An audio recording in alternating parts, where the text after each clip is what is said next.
Plus de 3 experts nationaux et internationaux se sont succédés au congrès américain le jeudi 9 novembre 2017 pour l'emmener à agir au sujet de la RDC, exigeant le départ de Kabila, une transition et des élections sans lui, appelant à des sanctions ciblées qui le viseraient personnellement, son entourage le plus proche ainsi que les membres de sa famille. Parmi les intervenants, Mvwemba Dizolele, analyste politique international. Son intervention se résume à ceci. I want to speak as a human being talks to other human beings. In other words, what I want to say that Kabila must go. The responsibility for the suffering of the Congolese people rests with one man, Joseph Kabila, which he shares with a small and shrinking cadre of associate and family members. Over the last 16 years, this group has captured the state with total impunity at the expense of the people. A series of reports, including those from the Carter Center, the Panama Papers, the Lumumba Papers, the Paradise Papers, Bloomberg News, and the Congo Research Group, have documented and exposed the wide extent to which DRC's natural and financial resources, estimated in billions of dollars, have been diverted to benefit this small group. The Kabila regime has been characterized by 3 things: looting, plunder, and deadly violence. We have tolerated this for too long. It is time for a new leadership. Again, Kabila must go. When we confront Kabila and his associates about this abysmal record, they typically blame everyone and everything, from the weather, the political opposition, Rwanda, Uganda, Angola, the youths, the United States, and the militias. Everybody except themselves. Nobody ever takes responsibility for actions in DRC, and the government definitely never fires anyone, and nobody ever resigns. So even by the standards of Central Africa's dysfunctional states, the Kinshasa regime stands alone in its mediocrity. Unlike his peers in the region, Kabila has no political base and is so unpopular that he cannot face his fellow citizens and explain why he should stay in power. Every time he has made an attempt to stay longer, he has faced stiff resistance from the population. So his government has decided to simply not fund and organize the elections. His action has only emboldened the Congolese to demand that he leaves office. So I believe that we should not be, as the government seems to propose today, blissfully naive about the decision that we will be holding the election next year by December. A record stands for itself. It's been 16 years. I don't have to go further into this. But I just want to say that internally, Kabila has no good options. He's tried everything: subvert the Constitution, kill protesters, jail everyone. The international community has helped him. He has failed. The only option that he has is to rely on military force and bloody repression. We've already seen too much of that. So at this point, in fact, the Congolese see him as an illegal, illegitimate, and unconstitutional president, which he is. They are already referring to him as the former president. So should we. Outside DRC, Kabila and his associates are spending lots of money to launder his image and fend off the pressure. They've hired mere security and communication systems, an Israeli firm to represent the interests in Washington, D.C. for nearly $6 million. This is in a country where civil servants, nurses, and doctors are on strike because they're not being paid. Nurses and doctors, yet the government is spending over $6 million in lobbying effort. Kabila must go. The longer he stays in office, the greater the risk for violence and instability. For my recommendation, this body and the government of the United States should impose sanctions on Kabila and his family and his inner circle. We've been imposing sanctions on people who are totally irrelevant, generals, minister of information. That isn't going to work. Kabila is the obstacle. He should be held accountable.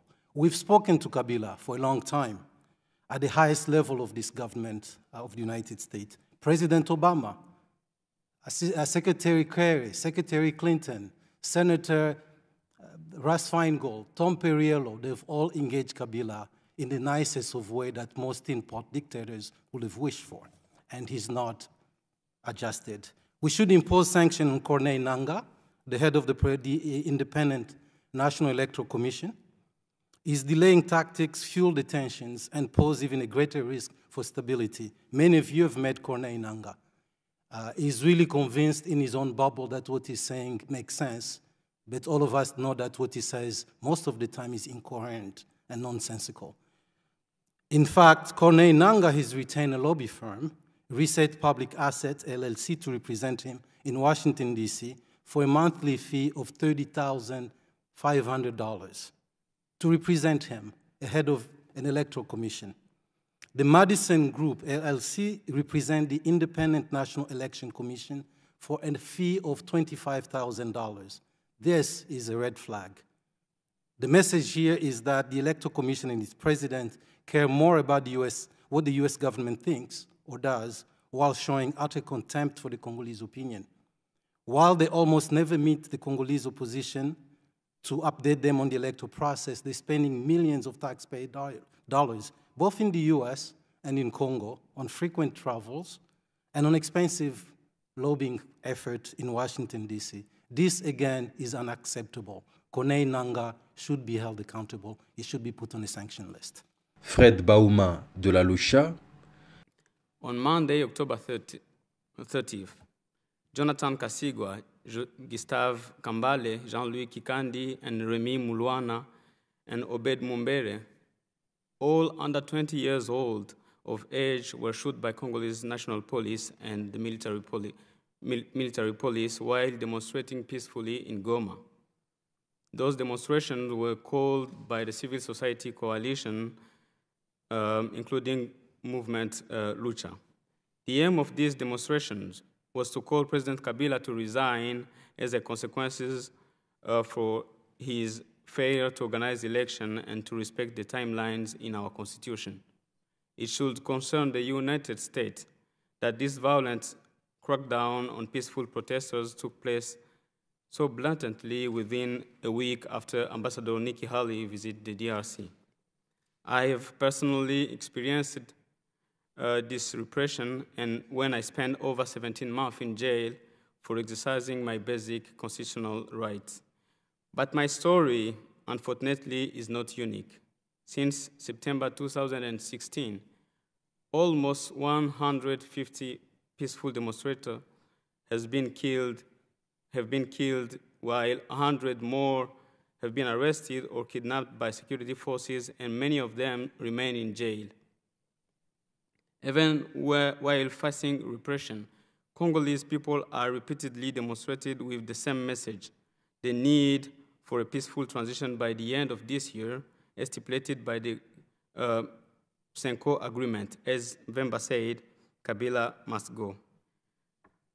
This grim situation is tightly linked to the political crisis originated by Kabila's unwillingness to organize election and his attempt to overstay his power in violation of both Constitution and the Senko-sponsored agreement. While poverty and misery are increasing significantly and the country is collapsing, and the economy of the country is collapsing, President Kabila, his family, and his inner circle are known to have built a rich empire through illicit means. According to reports of different organizations, including the Congo Research Group, Enough Projects, Global Witness, the Central Carter, and more recently the Paradise Paper, Joseph Kabila, his family, and both his civilian and military entourage are involved in massive looting of natural resources, corruption, money laundering, potentially implicated terrorist groups. Full play on the part of President Kabila is so blatant that it will be a total waste of time to push yet for another round of negotiation between Kabila and his opposition. The routine of endless and now useless dialogues can no longer be considered as the only path to sustainable solution on the Congo crisis. Further, this government has demonstrated again and again that the electoral calendars are a delayed tactic, an empty promise used to divert attention for the fact that the government has no intention to organize the election that will remove Kabila from power. This delay tactic is the best way to ensure that the election will not be held, and that if and when they are, they will be rushed in the manner that they will neither be free or fair. This is a dangerous path for Congo, and one that I hope the US also want to avoid. The only sustainable solution lies in the immediate resignation of Kabila from the office and his replacement by a respected civilian or team that will organize the election. We, the people of DRC, are not seeking for pity or charity from the US. We are seeking your support in our effort to prevent DRC from falling once again under a dictatorship. We are prepared to oppose by all peaceful means to a president who has violated rule of law as defined by our Constitution.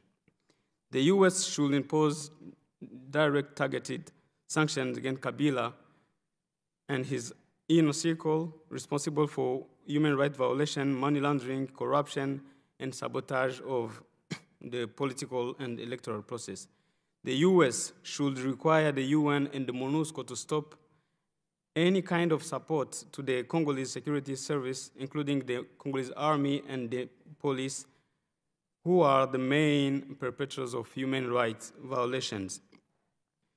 Finally, the US and international partners, particularly African Union, should push Kabila to resign to allow the return to the Constitution and honor the Senko deal and vacate the office by the end of this year.